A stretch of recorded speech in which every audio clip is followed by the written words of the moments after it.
오늘 말씀은 베델로 올라가라는 하나님의 명령으로 시작되죠.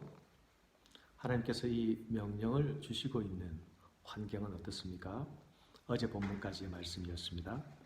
야곱은 세겜에서 일어난 하몰 가족의 학살 사건으로 인해서 더 이상 가나안 땅에서 거주할 수 없는 위기 상황 가운데 빠졌습니다. 이 위기를 어떻게 벗어나야 할지, 이 위기 가운데 야곱은 어떻게 행동해야 할지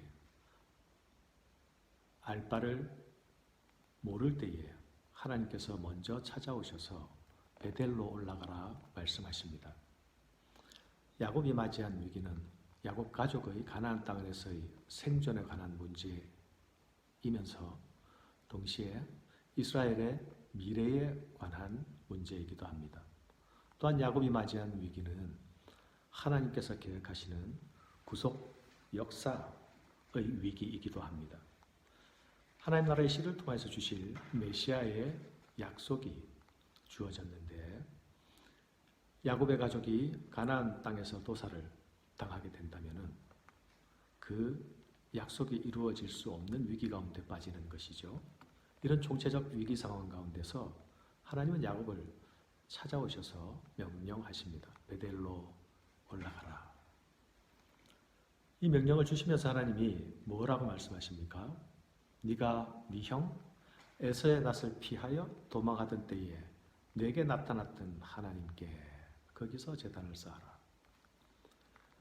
달리 말하면 너가 호롤단신 도망자의 모습으로 풍찬 노숙하면서 돌베개를 베고 자던 그때에 내가 너를 찾아갔었지. 그때 내가 너에게 약속했었지. 그리고 너가 이 땅에 돌아올 때까지 너에게 안전을 지켜주겠다고 내가 약속했었지. 그곳에 가서 제단을 쌓아라 말씀하시는 것입니다. 이제까지 세겜에 정주하던 야곱은 영적 가장으로서 그리 훌륭한 모습을 보여주지 못했습니다. 그곳에서 안주하려는 욕망이 엿보이고 있고 또한 자녀들의 잘못에 대하여서 또한 적극적으로 개입하고 있지 못한 모습도 보입니다. 영적으로 어두워져 있는 모습이라고 할 수 있겠죠. 이 안에서, 이 과정 안에서 가정이 심각한 위기 상황 가운데로 빠져 들어간 것입니다. 그런데 하나님께서 베델로 가서 제단을 세워라 말씀하실 때에 야곱 안에는 다시 그 심정 안에 짙게 새겨져 있던 베델의 기억이 되살아나는 것입니다. 하나님께서 이 말씀을 주신 후에 3절에 야곱은 어떻게 말합니까?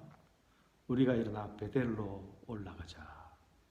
베델로 올라가자 말하고 있죠.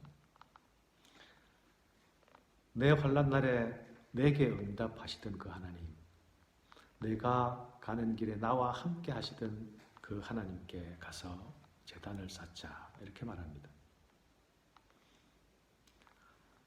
야곱의 마음 가운데 다시 어디서부터 시작하여야 할지, 무엇을 붙들며 어디를 바라보아야 할지 정리가 되기 시작한 것입니다.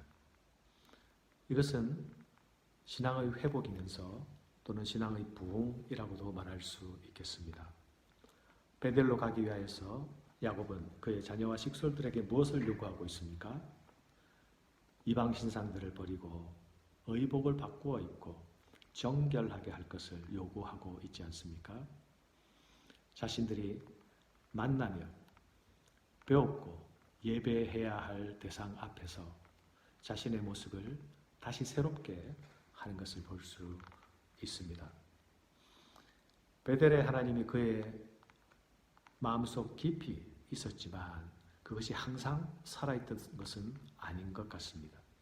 하나님께서 먼저 찾아오시고 베델로 올라가라 말씀하시기 전까지는 자신의 마음 깊숙이 있던 그 베델의 하나님이 그가 만난 위기 상황 가운데서 작동하지 못하고 있었습니다. 역할을 하지 못하고 있었습니다. 그런데 하나님께서 베델을 회상시키고 다시 베델에서 만나자라고 말씀하실 때에 그의 마음 가운데서는 다시 새로운 자세와 태도가 나타나기 시작하는 것입니다. 무엇입니까? 마음에 어지러웠던 질서, 희미하고 또 어두웠던 질서가 다시 명쾌하게 바르게 정리되어 가는 것을 볼 수 있습니다.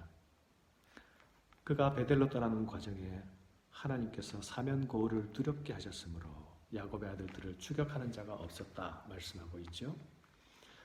베델로 부르신 하나님은 처음 베델에서 만나서 내가 너를 이 땅에 돌아올 때까지 지키겠다 말씀하신 그 말씀을 신실하게 이행하고 계십니다. 지금까지 이행해 오셨고 지금 현재 이 말씀을 순종하는 가운데도 이행하고 계십니다.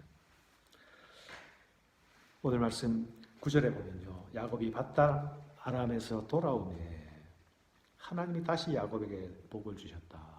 다시 야곱에게 나타나서 복을 주셨다. 이렇게 기록하고 있습니다. 여기서 복 주시는 하나님은 처음 베델에서 복 주시겠다고 약속하신 그 약속을 다시 확인시켜 주시는 하나님입니다. 그런데 9절의 표현이 재미있습니다. 야곱이 밧담 아람에서 돌아오매 야곱은 지금 세겜에서 베델로 오지 않았습니까? 그런데 이 세겜에서 베델로 온 사건을 성경 기자는 야곱이 라반의 집에서 도주하여 베델까지 오는 이 과정의 종착점에 이르기까지 나타난 중간 지체 가운데서 일어난 사건이라고 말하고 있는 것 같습니다. 세겜은 그들이 머물 땅이 아니었습니다. 세겜은 그들이 뿌리내릴 땅이 아니었고 세겜은 그들이 결혼하고 함께 융합되어야 할 땅이 아니었습니다. 그런데 야곱이 베델로 돌아와서 하나님께 예배드린 이후에는 이제 다시 그가 있어야 할 자리가 어딘지를 확인해 주는 것입니다. 그 자리에 돌아온 그 자리에 하나님께서 복을 주셨다. 이 복 주심은 처음 베델에서 만났던 그 하나님의 약속이 다시 재확인되는 일이고 이 복 주심은 아브라함과 이삭에게 주시겠다고 했던 그 약속을 야곱에게 다시 확인시켜주는 일입니다. 하나님께서 야곱에게 복을 주시고 그가 모든 과정과 사건들을 굽이굽이 돌아 하나님의 얼굴 앞에 나타나게 되었을 때에 하나님의 얼굴을 위하여 준비하며 나타나게 되었을 때에 하나님은 그에게 복을 주셨다고 말씀하고 있습니다. 사랑하는 여러분, 우리는 지금 어떤 위기 가운데 빠져 있습니까? 우리는 어떤 영적 침체 가운데 빠져 있습니까? 우리는 우리를 우리 되게 하신 그 하나님의 얼굴을 찾고 있습니까? 그 얼굴 앞에 서 있습니까? 세겜에서 디나 사건으로 일어난 위기는 그들에게 절체절명의 위기였지만 또한 하나님은 이 위기를 사용하셔서 하나님의 얼굴 앞으로 돌아오게 하십니다. 그래서 이전에는 베델이 하나님의 집, 하나님이 계시는 곳에 불과했지만 이제는 베델이 되는 것입니다. 베델의 하나님, 베델의 하나님, 그 베델의 하나님이 곧 나의 하나님이 되는 것입니다.